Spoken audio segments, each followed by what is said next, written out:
What's up YouTube? Capital G here. Got some slick Dark Magician duels for you guys to check out. These are being played by one of the moderators on my Twitch stream. Shoutouts to you, Big Pimpin' and your Dark Magicianness. Now, let me just say at the beginning of this video, he is running a little bit of a troll version because his entire extra deck is nothing but fusion monsters. I've seen DM players do this. It's mainly kind of a meme at this point, but yeah, you're supposed to be running some Exceed monsters. Anyways, first duel is against Sky Striker, and Sky Striker definitely has a hand that would be able to stomp some of the meta decks. You have a hand trap, you have access to Ray, you have a floodgate, and then you have double Widowmaker. So this hand could be potentially good going first or second. Definitely has enough disruption. Rod was never going to resolve because he did have the effect veiler, so there'll be no searching for Circle or anything like that. He's just gonna set a couple of cards and then pass. But this is one of the reasons why I do like Dark Magician so much. It shows you the power that the deck can have, especially if you don't get rid of its back row. Dark Magician is, you think of it as a deck with a bunch of spellcasters, but the traps are really what facilitate you getting those monsters on the field. So you see this guy has kind of overcommitted, putting 5 cards on the field. This is risky business against Dark Magician because, well, you guys probably know, but he's gonna go Navigation. He's going to get his DM on board. He'll also summon Apprentice Illusion. That'll get him a search as well. That gets him a negation in the graveyard. This negation is excellent against a deck like Sky Striker because at minimum, it can block like a Widowmaker or maybe like an Afterburner or something like that. But this is the breaking point of the duel. Flips over the Eternal Soul and he's going to search Dark Magic Attack.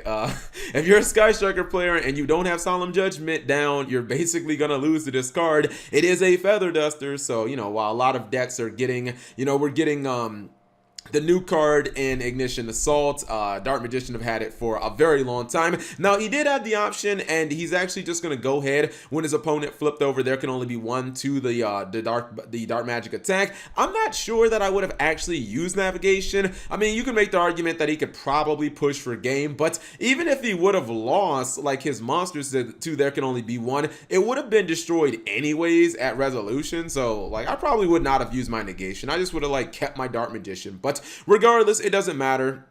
He's going to summon Dark Magician Girl, also using Magician Souls, draw a couple of cards, summon Dark Magician, and I think at this point his opponent knows that he's about to get that work. I'd be surprised if unless he top decks like an Engage, I don't really think that there's anything else that he could potentially draw to get him out of this position. That's why I probably would have kept the Navigation, just in case he rips an Engage off the top. If he gets any other things like, I don't know, man, maybe monsters or something like that, he does have, like if he commits to the field, he has Dark Burning Attack, and since he has DM and DM Girl, he can just obviously nuke his field. But by the way, this is also why you run Exceeds in this deck. The fact that he ended on Dark Magician Girl and Apprentice Illusion, this is a perfect opportunity to go into something like Naruto. Then, even if your opponent did top deck the the Mobilizing Gauge, you would have negation. And if he would have actually kept the Apprentice or the Navigation, he'd have double negation for both of his cards. So, just a nice little display of Dark Magician. Second duel is actually going to be against Battle Wasp, and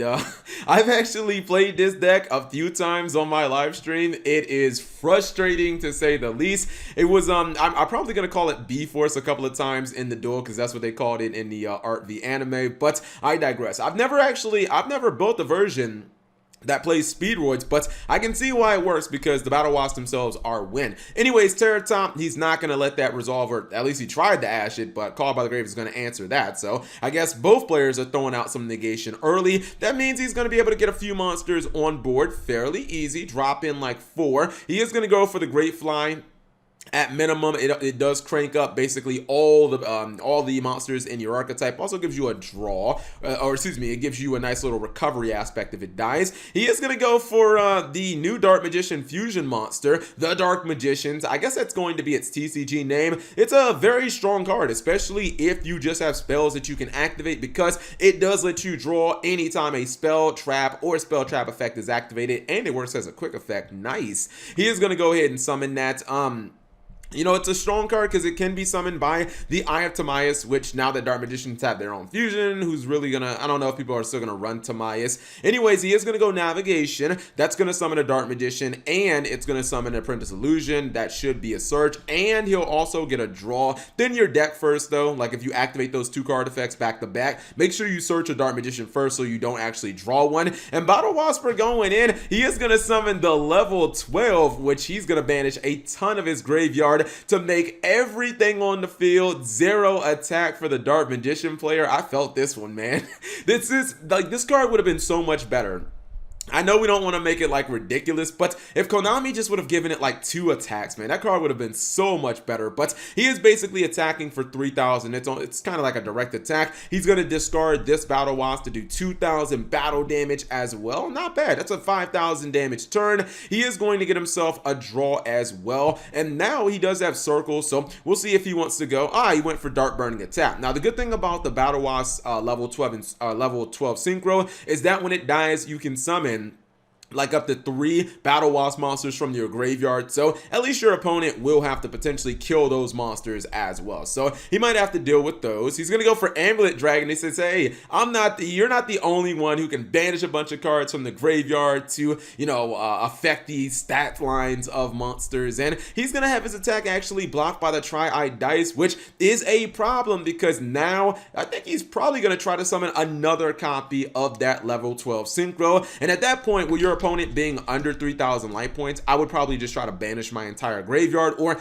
banish as many as possible to get my opponent's monsters down to 0 attack, which is exactly what he did. So he actually, like, I didn't expect this, but Battle Wasp somehow pull off the shocking victory. This does show you, though, how difficult it is for Dark Magician if you don't get to Eternal Soul. Like, you kind of need the full combo. You need Eternal Soul. You need Circle. Those are your bread and butter plays. Also, like, when you run all these fusion monsters, I'm telling you guys, it doesn't work out.